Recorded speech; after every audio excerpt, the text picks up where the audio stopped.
textual criticism, right?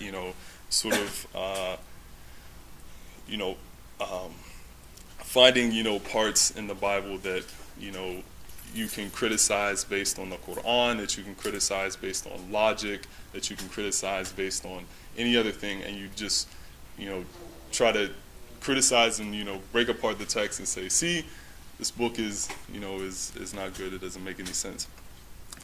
The problem with this is that, number one, when speaking, at least in my opinion, of course textual criticism is a valid form of study, of analysis, because of course our ulama do it with our own Islamic texts. Other scholars do it with other texts. But the textual criticism is in and of itself a science, right? It's a method to go about doing it. So before you actually do textual criticism, if you were to really, really perform it and do it properly, not just kind of maybe in an informal setting that you're having with someone else, you need to sort of lay the ground rules. You need to set up the axioms of the science that you're going to perform as to how you go about performing this textual criticism. You don't have time to lay out that framework when you're giving dawah to someone, right? And it's not appropriate for you to try to lay out that framework. So in my opinion, because of that, generally, I'm not saying you shouldn't, I think generally, textual criticism is not the way to go about discussing the Bible when you're discussing with Ahl Kitab. And not only for that reason, in the sense that whenever you do it, you need to really describe how you're going to do it, but also we know very much so that this same method is often used incorrectly against Muslims too, right? People pick up a Quran and just pull out a bunch of things here and there and say, see, the Quran says this, the Quran says whatever, right? People do it all the time. So, it's naive of us. I think it's foolish of us as Muslims to approach the Bible, the same way that we get upset about when people do it to our holy book. This isn't the way you go about sort of analyzing text and discussing religion with people. But many Muslims do it, right?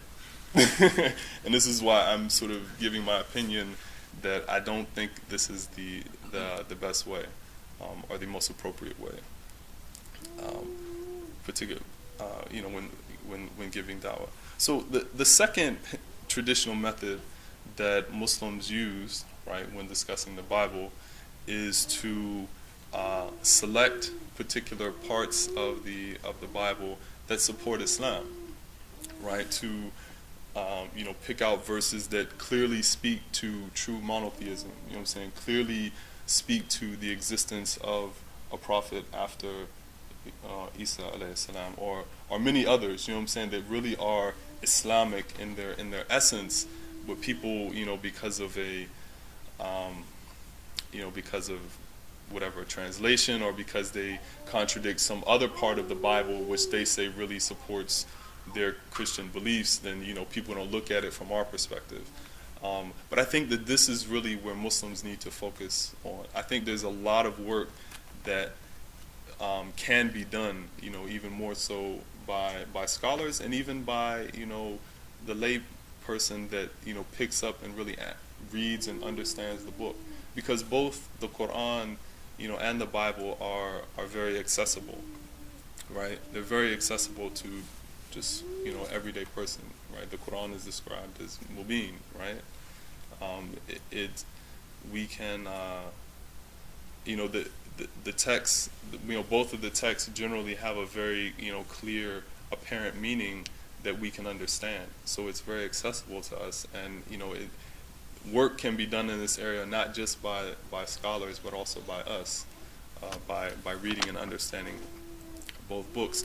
And I really think this is the best way that we should approach discussing the Bible, discussing other religious texts too. But of course I emphasize the Bible because that's the one I've had the most discussions about, and probably many other people here have too.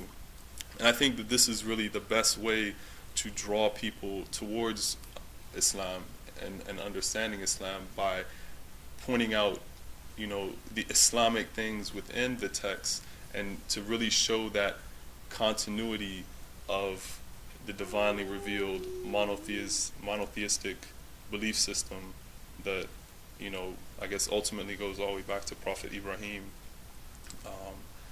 who's, is said is the father, right, of the three religions. But really, this is, I think this is the best approach for us to use, and the one that will most likely grant the most success, in my opinion, and really is, I think, what the Quran instructs us to do. And, there's a verse in I think it's in, I have it written down here. Salli ala Muhammad wa ali Muhammad.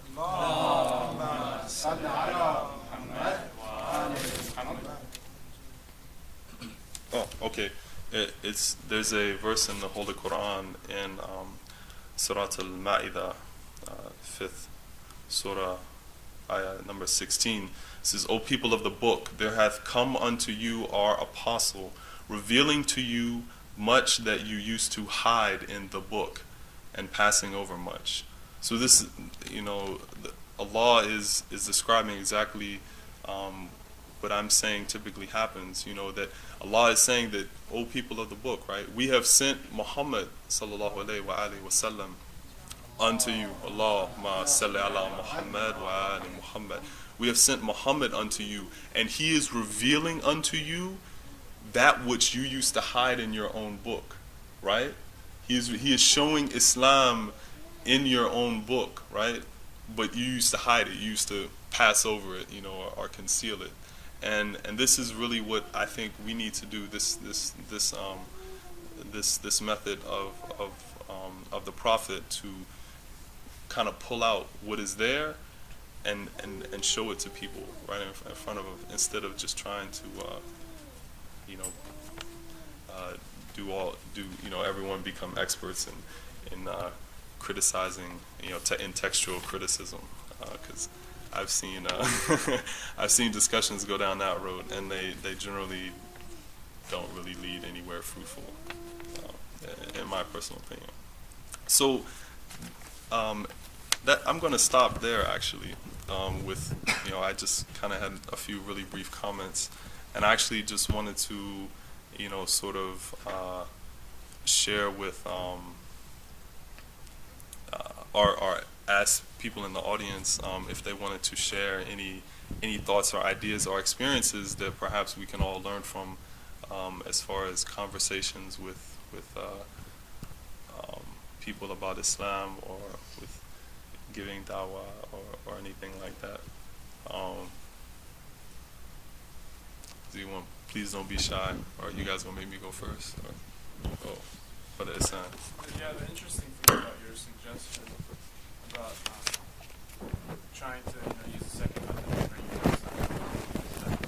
you that's like more at home for them, so they feel that, I'm getting to learn something about my community, so it's like an avenue to like teach them. It's not this antagonistic, like, your book is wrong, your book is this and that and that. It's more of a, we're friends trying to learn things approach, and that's always more beneficial in the long run. Even if it doesn't get anywhere, it's a positive outlook, right, on dialogue versus a negative outlook. Right. Just summarizing. Yeah, I never thought of that actually, because what we always used to do, I thought it was the only traditional method, is just break down the beliefs. That's why, like, I never had a heart to it. It's just, there's not much, no one really benefits from it, and then you have arguments, so you just let it go. But then your Muslim environment is through dawah in some sense, is your religion. So the best way is just to reaffirm the truth of their books. They'll look at you and be like, yeah, I believe this, I believe that. All you're doing is reaffirming truth. You're not trying to break anything down. You're just saying, no, this is the truth. It's in their book. I like it. And ultimately, and this is what the fourth usul dawah says, right? Is that ultimately we're all trying to submit, right? Yeah. That's right? That's all my goal is here, man. Is that your goal, right? That's I was kind of saying last week, right? So you kind of, you preface that as being the goal of all of this, right? And hopefully, if they can agree with you that, yeah, that's all I'm trying to do too, is submit my will to the will of God, then okay, let's figure out how we go about doing that. Let's end this evening. وصلى الله على محمد وعلى آله الطاهرين. اللهم صل على محمد وآل محمد.